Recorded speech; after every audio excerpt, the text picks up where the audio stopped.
Запись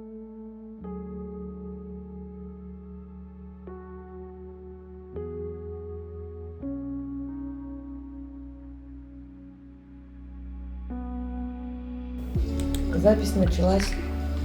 В одной деревне жила семья, отец с матерью и 2 дочери. Однажды они всей семьей жали возле леса. Под вечер сестры пошли в лес за малиной. Поучительные истории из стен женской колонии в преддверии Дня защиты детей. Аудиосказку для своего ребенка решила записать Мария Князева. Мы выбрали удмуртскую народную сказку «Жена Талькузё».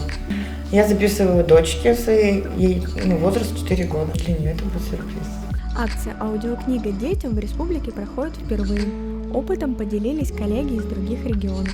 На данный момент у нас подали заявки около 10 человек и еще пару человек, то есть в раздумье с выбором произведения, а так, я думаю, с каждым годом эта акция наберет обороты. Записывать сказки планируют и в других колониях.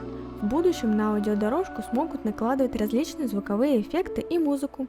Такие подарки осужденные смогут делать своим детям к праздникам, ко дню рождения или на Новый год.